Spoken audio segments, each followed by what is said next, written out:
Get ready, everyone. We have a Friday sports algorithm spectacular. We're going to talk about football. We're going to talk about college basketball as a bonus. Oh, there have been advancements on the college basketball file tonight while I was bored. We're going to talk about NBA. The games are finishing up throughout this video, and I will have probably final scores before it is done. And we will talk about hockey, same thing going on there with some games finishing up. But first, let's talk about football. So the under doesn't happen. It really just grinds your gears is what it does. They end up hitting the over late after looking like they weren't even going to come close the whole game. Baltimore wins. Brady's time is looking like it's up. You got sacked a bunch tonight. NFL is tough, and NFL is tough. And if you find yourself with a lot of money on over unders, I always say that's trouble because anything can happen. But Baltimore does win, so we call it a win for the day. But NFL extremely difficult this year, more than normal. I feel like. All right, let's talk about college basketball. So I was bored. I was bored for the last half hour. I'm like waiting for games to finish. I'm like, I'd love to see the NBA games finish so I can see if Memphis wins. But what happens in this game? So I'm gonna wait to do a video, and I'm like, what do I do? I'm bored at like 45 minutes. I was like, oh yeah. I was like, there are college basketball games, like they're happening. Um, I'm actually gonna open that up, and well, anyway, I won't, but I'll tell you what I'm doing. So basically, I was like, all right, well, I'm so bored. What happens if I start laying out the schedule of the games that are supposedly scheduled on the 7th? I'm like, will this work? The answer is yes. Yes, this will work. It's all based on last season's players, which some of these people are seniors and have graduated, so they're not going to be on the team. But for the predictions for the first game, we can do this. They actually have an injury report that's current already. Thank you, RotoWire. So I have started to enter in the games, and I'm going to enter in all of them for the first day, and I'm going to maybe even the second day because I don't know how many games and whether or not teams are playing back-to-back days. But I will set this up, and you get a rendering. There are no odds yet. I mean, no, I couldn't find published lines yet. Well, what you get is you get margins and you get comparisons and you get actual scores of these games. And I've said the college basketball algorithm is incredible. It's really amazing. You think NBA is good? We'll get to NBA in a second. But this thing, it tells you strength of schedule differentials as well. Like if they've been playing better teams like Baylor, Kansas, Texas, like these are huge one-sided games, most likely. And that's pretty much what the algorithm says here. Algorithm gives you margins of victory, right? Yep. Spread cover numbers, but there's no spread on these games. You can see this is going to start setting the spread. They're probably not going to set the Baylor Mississippi Valley State at minus 44, but they might set it at minus 30. We'll see. Point is, I'm going to fill this in and I'm going to send this out to those that have subscribed. There's 3 of you so far. If you want to get on this list, purchase a copy now before I keep raising it $5 every time somebody buys it. And you'll see there's value now. And the real value will be game 2, game 3, game 4 when we get the accurate player stats in here and we don't release it. I don't do a video before this happens. And we're going to get a look, and there's going to be underdogs popping out of here. We're going to pick up differences between one year and the next, and it's going to be fascinating.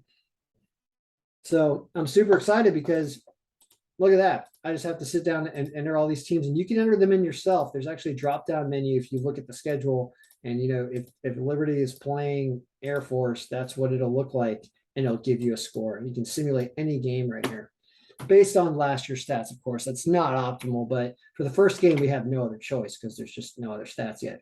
So college basketball on starting up, we're talking less than 2 weeks away, like 10 days away, and we are rolling. We're going to actually have some rendering even before there are lines. So that's super exciting.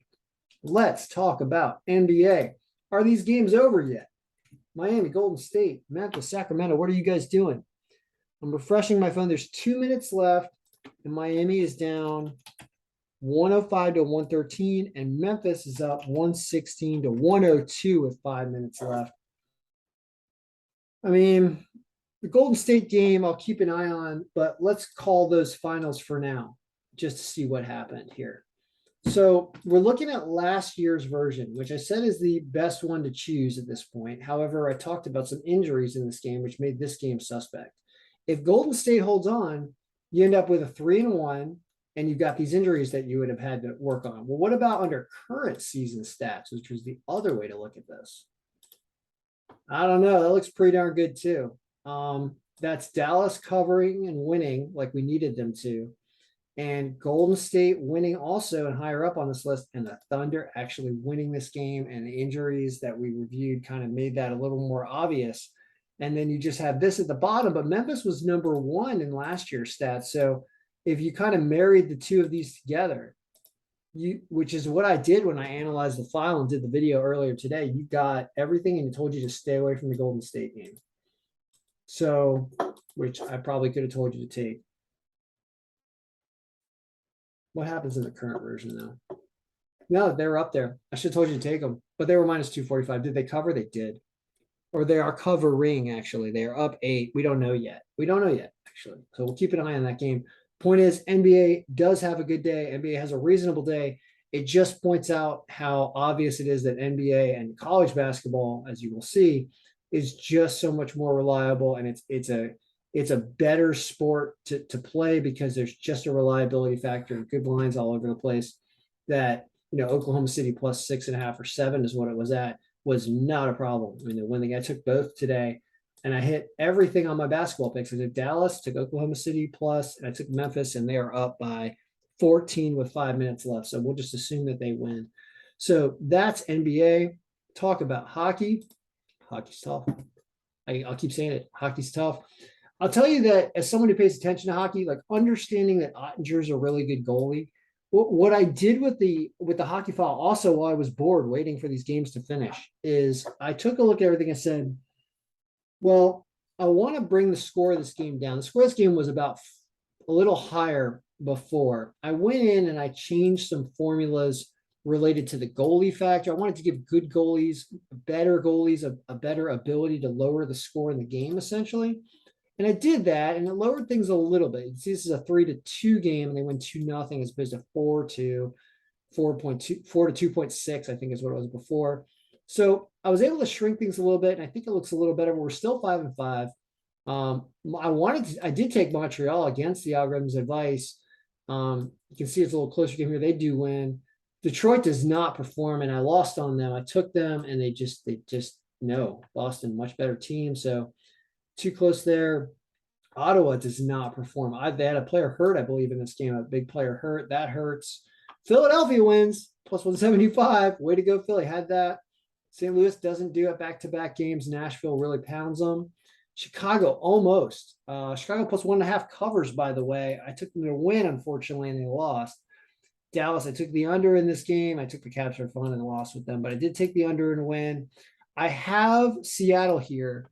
This game right now is 4-3.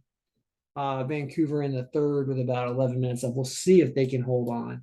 Winnipeg, similar situation going into the third up 4-3, and Toronto is losing to St. Louis because to San Jose because they like to do that. So we'll see how those games finish out. But I wanted to let you know that college basketball is officially, there's an email going out to people tomorrow, I would say, with the full list of the games on the 7th. You'll get it if you subscribe. I suggest you subscribe if you're into what we're doing. As you can see, what we're doing with NBA, I built NBA off of college basketball. I did this in a couple hours in one night and turned the college basketball into this one. It does stuff like this, like picking off OKC. It really allows you to dig in. College basketball is essentially the same thing times 10. There are 200 and something teams in the school stat sheet. So, I mean, how many are there? 300 and what? 358 teams. There are sometimes 100 plus games in a day, and we get them all in here, and we get them in this list, and the lines are going to pop up. And I said this before in a video. I'm not kidding. There was a time 2 years ago, right in the first time of the year when I started doing the algorithm. It wasn't the beginning of the season, like the first couple of days. I think it was like in December. I picked up the algorithm and I set it up and I did it. And I did a video. I will find this video. I'll show you it. And I sorted it by underdogs right here, by money line underdogs. And there was like a plus 800 and a plus 650 and a plus 300 all the way down the line. The top 8 won. Top 8 won. It paid hundreds of thousands of dollars to like a $10 bet. was unbelievable. That kind of stuff will happen in the beginning of the year as the odds makers catch up to the best algorithm ever created, and that is this. And they will eventually make their lines exactly like it. So there is this little time, there's this like Goldilocks period in the first few weeks of the season when I'm doing work on the file and I'm updating player stats, and things like this are happening, which is it's picking off things like the Thunder and they're winning. And it will do this because people don't believe it. People are like, yeah, the Clippers are good. Clippers got big name guys. Clippers are not at home, but the Clippers, they're a good team. So we're going to give them a good line. Nope. Algorithm says that people in this game make a different result. And this is without injuries. The injuries even more pointed toward OKC, and they crushed this game, right? 118, 110. It really wasn't in doubt in the second half.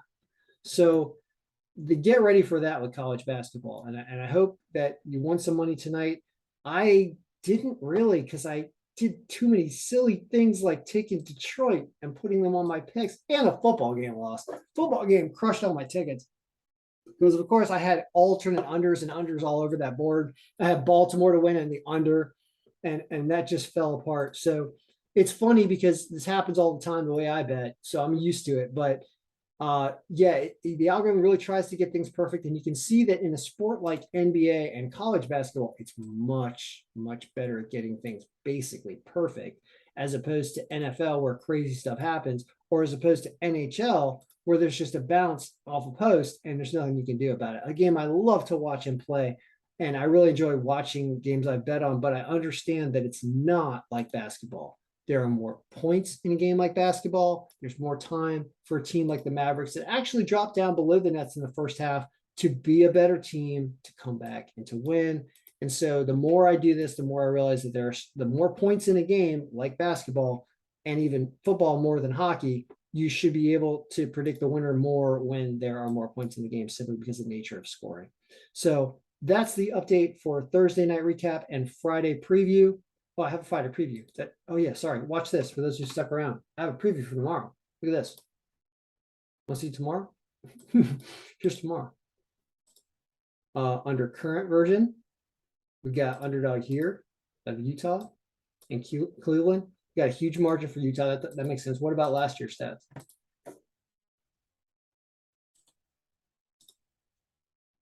Last year, Utah gets moved down. It's still 7% margin, 7.9.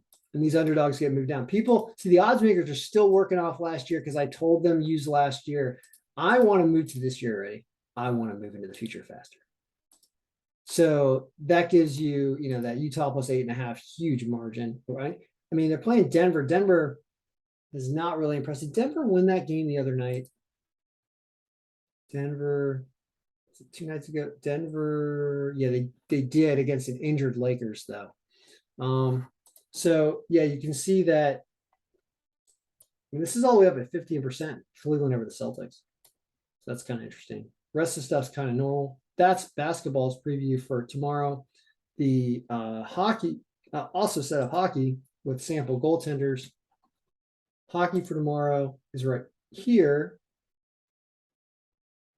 And these goalies are not confirmed. They might even be the wrong goalies, but you got Vegas over Anaheim. No surprise there, given how bad Anaheim is playing. Good Vegas is playing.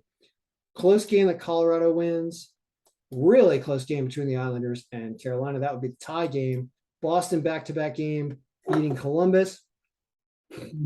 Back-to-back game for Vancouver. Spencer Martin probably will be going against Pittsburgh. Likes Pittsburgh a lot as the number 3 pick. And then Winnipeg to beat Arizona because they're so bad. So that's the setup for tomorrow. Get excited for sports and get excited for college basketball because I'm really excited for this. This is fun. I actually didn't realize I'd be able to prepare this so early and to get a look and really get started on what's going on. I might even start removing seniors and then seeing what happens because they're going to be gone, right? So we could just get rid of all the seniors and see what that does because it still looks at the school's team stats as part of the calculation. But if you remove those player stats, I believe we give them a B score, it's called, in this, and we add them into the projection of the formula, right? Standings, average score. Do we not do anything with them? H minus. Maybe we only look at the injury report for that, actually. I don't know. I'm going to dig into the stats and figure out, we have something going on here. Why are we calculating this B score? We're only using points. It's very, very raw, but college basketball is so easy that you could just do this and it works. You don't have to make it complicated almost, but we can make a distribution that's more like NBA. I'll start digging around with this, especially when the season starts, and get this thing to do some amazing things as we start the season. All right. So good luck, everyone. I hope your picks won tonight. And let me just double check the basketball scores so I don't say something ridiculous and somebody came back. Golden State covers 123-10, and Memphis wins 125-110. So the final look is right here, which is the Heat 110-122. Look at that exact score for the Heat. Unbelievable. Memphis 125-110. They actually win more. 110. And the final current for the day looks like this, which is a 3-1 day where the Memphis that won in the last year version with a huge margin win this game. So it's a really good night, folks. All right. Good luck, everybody. I hope all your picks won, and I hope your picks continue to be winning.